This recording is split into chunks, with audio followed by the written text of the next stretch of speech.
to Midweek Live. My name is Adam Burton, and I serve as the pastor at Central Baptist Church. We're physically located right on the banks of the Ohio River in Maysville, Kentucky. But I love being able to connect with people, whether they are locally here in Maysville or those of you who are tuning in from different parts of the state, the country, and even the world. And on Wednesday evenings, we do our Midweek Live, different topics that I discuss. And sometimes we bring on guests as we seek to see how that we can live according to the Scriptures in the world that we live in. And I would encourage you, if you missed last week, I had a great conversation with my dad, Greg, who serves as the pastor at Colonial Heights Baptist Church down in Kingsport, Tennessee.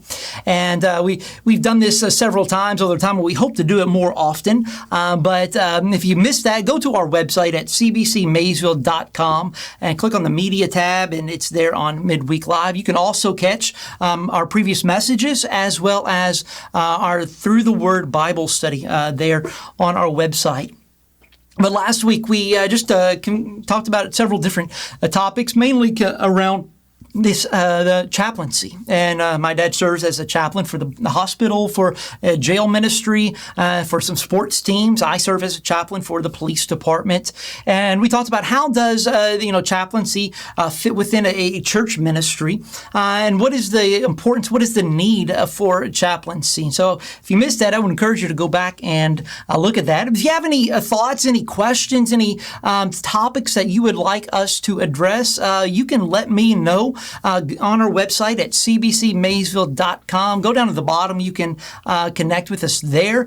You could let us know on the different social media channels we're broadcasting on, or you could even email me. My email is adam@adamburton.net, and we would love to answer those and to help you to engage with us.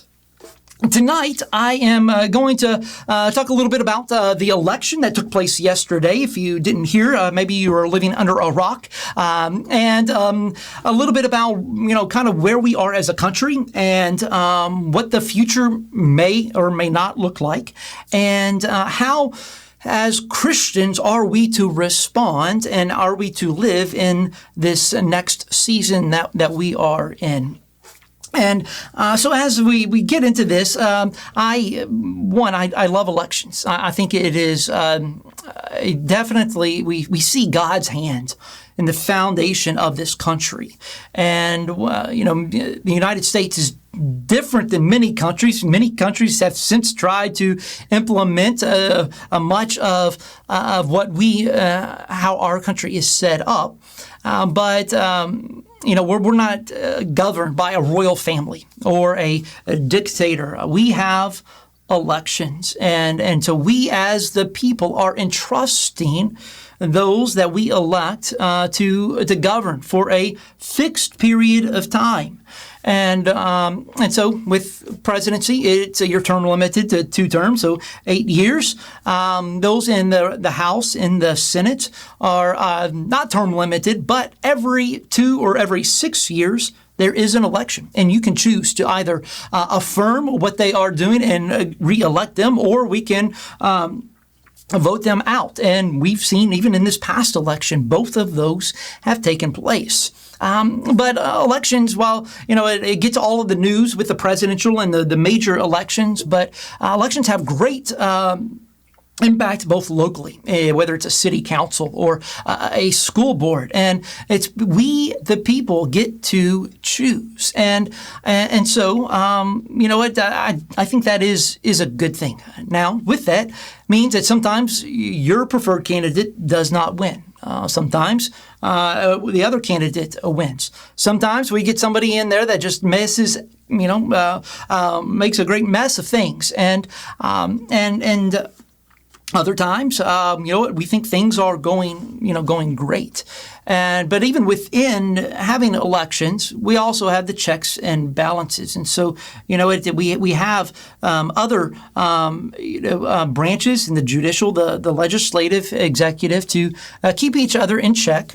And sometimes that breeds inefficiency. But at the same time, it makes sure that I think it helps to make sure that somebody just doesn't go off and goes completely where the country does not want them to go. And so yesterday I was down in Grayson in Carter County, Kentucky.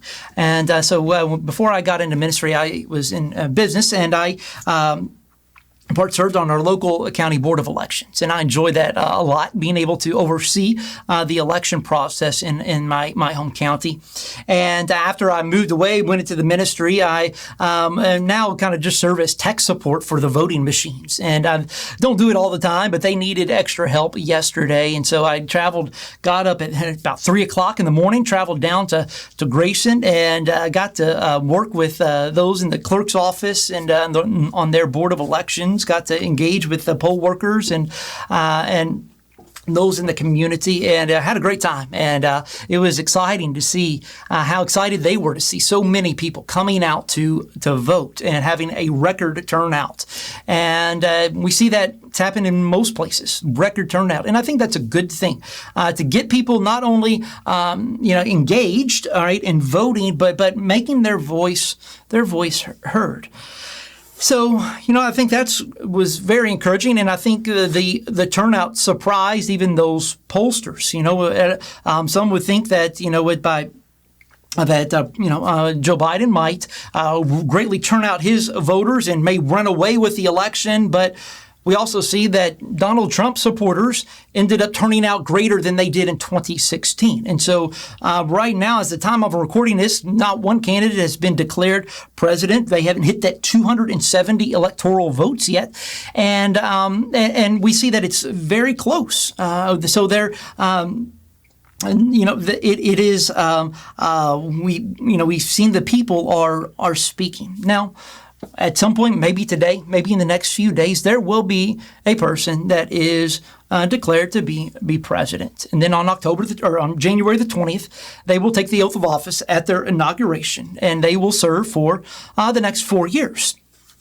And so with kind of the way the election went, with the way that country is, half of the country is going to be really excited that their candidate, their party won. The other half is going to be really upset because their candidate and party lost, and may even think some conspiracy stuff. There's a lot of things that are yet to be seen.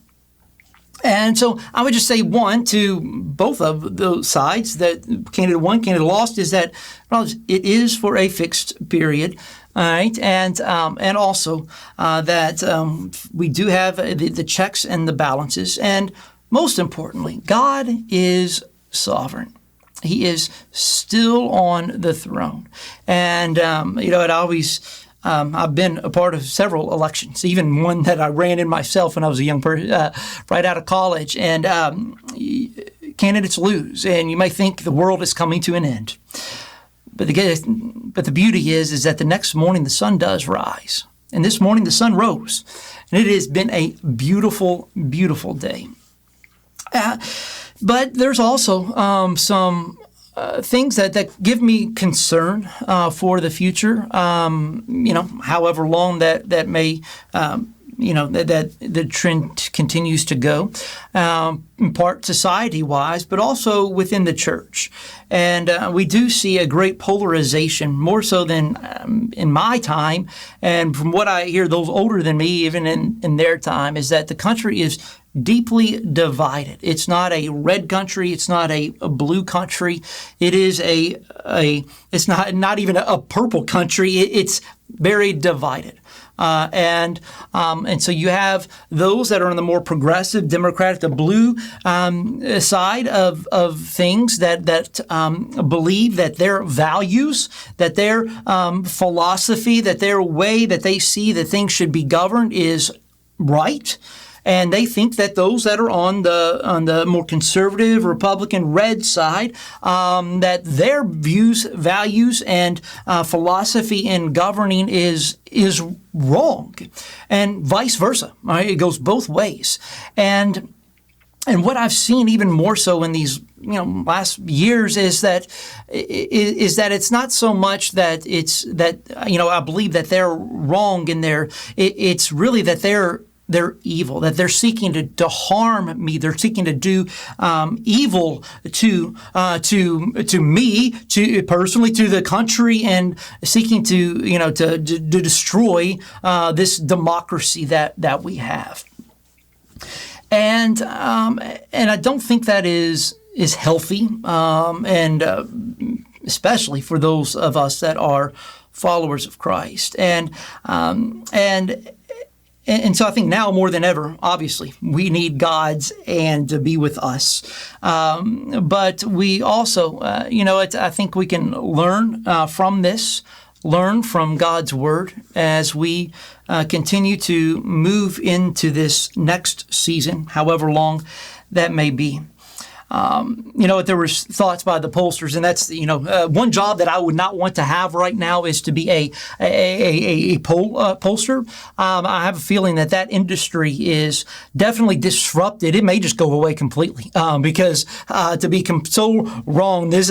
All we heard here is that Joe Biden was going to win by a large margin, and if he does win, it's going to be a very narrow margin, and we saw the same thing in 2016. Hillary Clinton was supposed to win by a sizable margin, and Donald Trump ended up winning. And in this election, we're like, well, we knew we messed up, didn't get the samples right here, so we fixed that. Well, obviously they didn't. And so I don't know. I don't know what the polling industry is going to look like in these next few years, but we do see that there is no mandate for anybody, whether you're a Donald Trump or Joe Biden, a Republican or Democrat, a sizable mandate to come in to make complete changes. That does not appear to have transpired. And I read a quote here earlier on Twitter from David French, who is a writer, and he said, in 2020 there was an impeachment, COVID, an economic crisis, and a crisis of racial and civil unrest, and yet the voting totals of coalitions barely moved.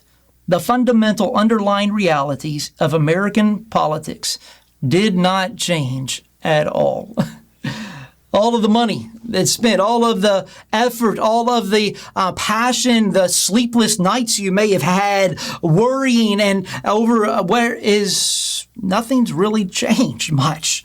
And so we, I don't know, that may not be a bad thing. It looked like the one party was the Democratic Party is going to take over the House, the Senate, and the White House, and it doesn't appear that that's going to happen. It looks like we're going to have a fractured Congress between the House and the Senate, as well as, maybe, I don't know, we'll see how the numbers transpire, somebody else in the presidency.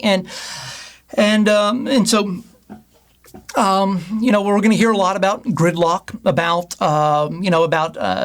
that one group is stopping progress from taking place. And I would say that that's not always a bad thing. It's not always bad to have somebody looking over your shoulder to provide accountability to you. And you know what? Sometimes the best thing is not to do a lot of things. And I don't know. We'll see where things go over these next few years with that. But for us as a society, just in some recent conversations that I've had, people that reached out to me, also what we see on social media and in the media in general is this polarization that we have. And part of it's geographic. You can look at the electoral map. You can see that if you look at the coast, they are blue, and then the rest of the middle of the country is red. Now, you might think, how in the world could the Republican candidate win almost, so many counties, but yet still might lose? And well, it's because of the population, and so a lot of the population is in the cities, which tend to be on the coasts, and so we see that their values, their political philosophy is different than that in the other parts of the country. But what I find unique in this time that we're in is that more so than ever, we are more connected with each other than we've ever been. I've talked with people who have, grew up, in the early mid 1900s, And rarely did they ever leave their own home. They almost never left their town. And they would not think to go to another state, and even on vacation if they ever took one.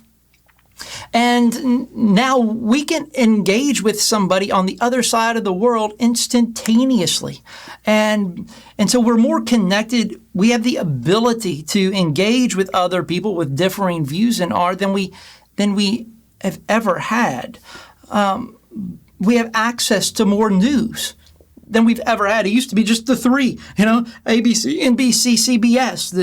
The nightly news was all we had. Now you got cable news, you've got the internet news, you've got podcasts, you've got blogs, Twitter now, and Facebook.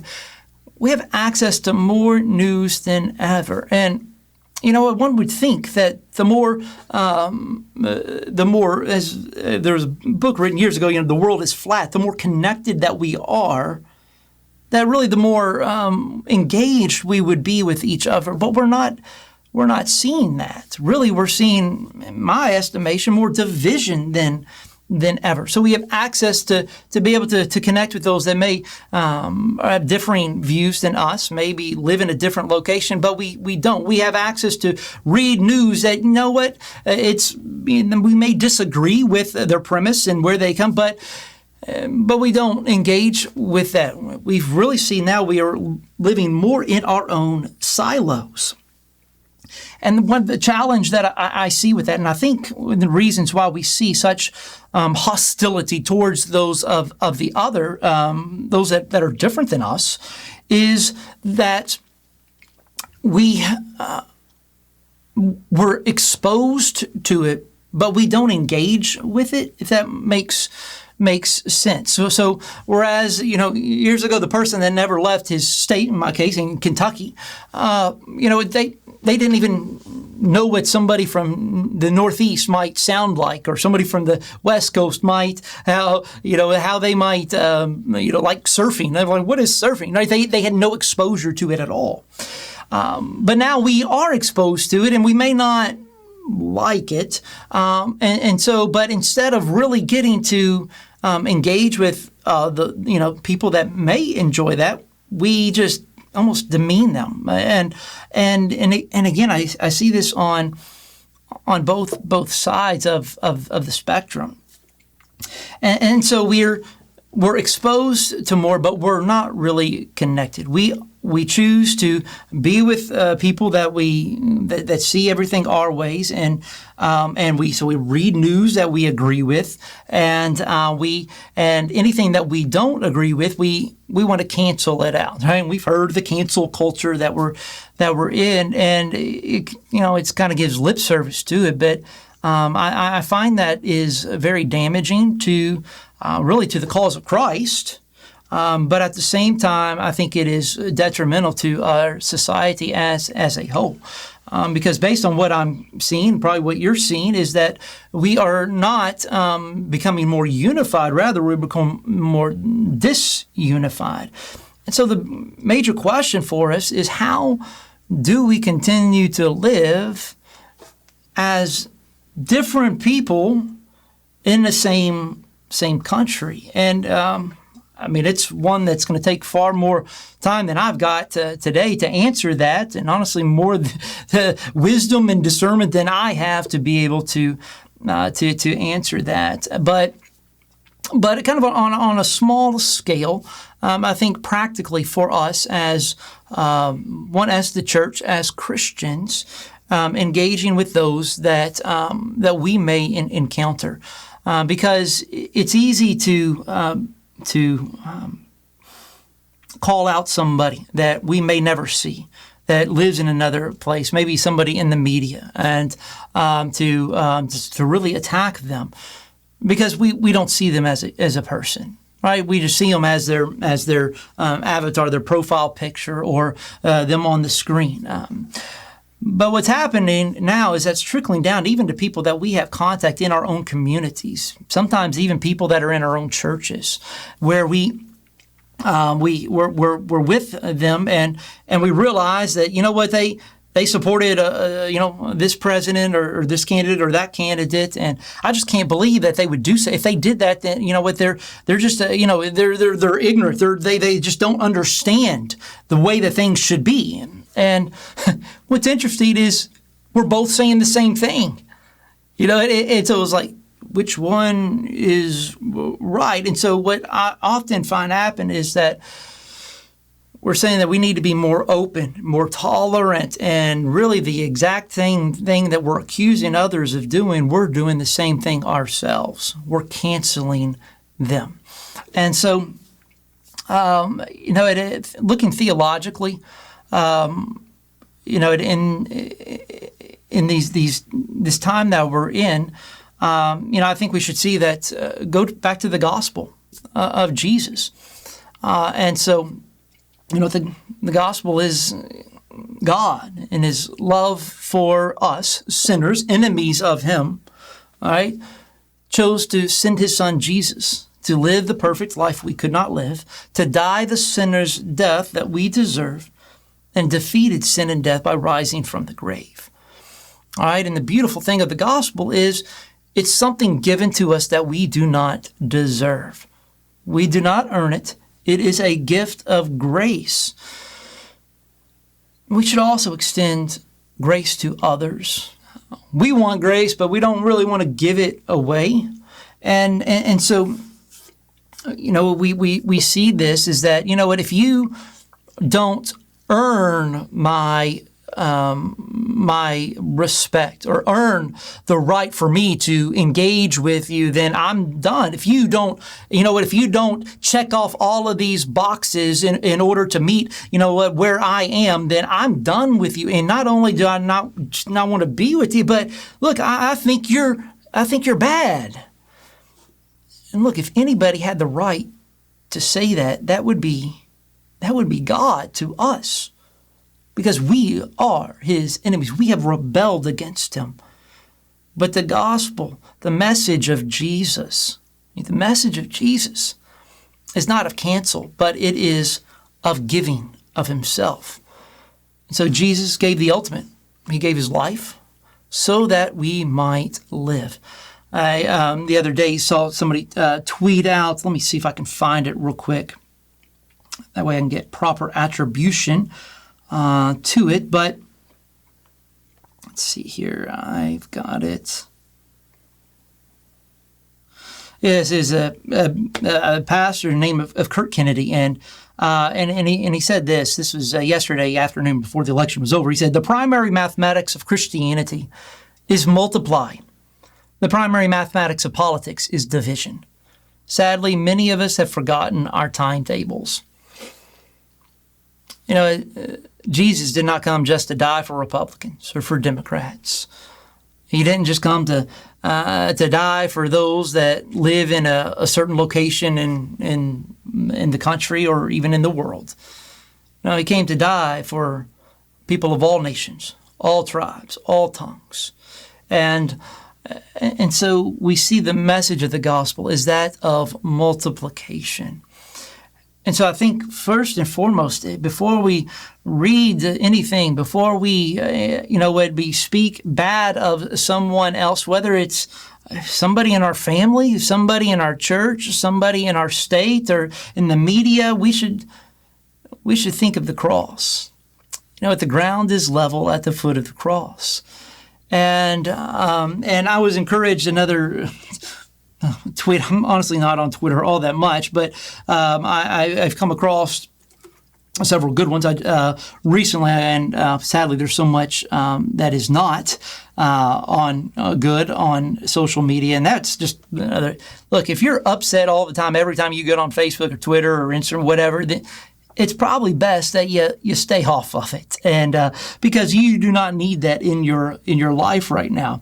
But Pastor Ray Ortland, who just retired from a church down in Nashville, tweeted this out a couple of days ago, and I just felt it was. I felt that it was good for me, and hopefully it is good for you as well. So.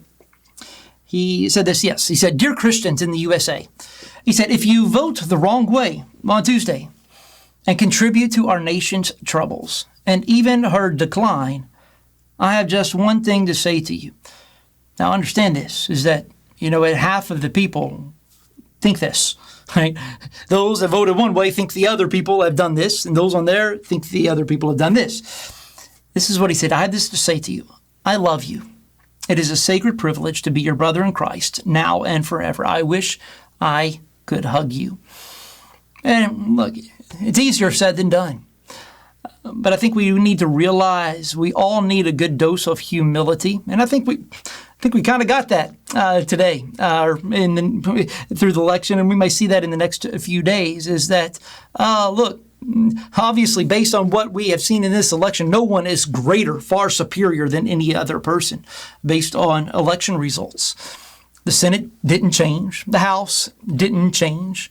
The White House may or may not change, but even if it does, it's not going to change by much as far as giving one a mandate to do crazy things.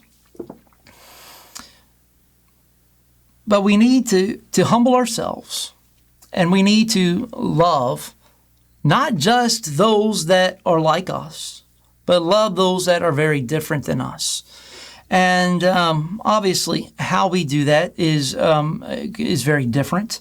And hopefully we can unpack this further in the next several weeks to come. In fact, Dad and I think we're going to try to have a discussion on this kind of where do we go from here.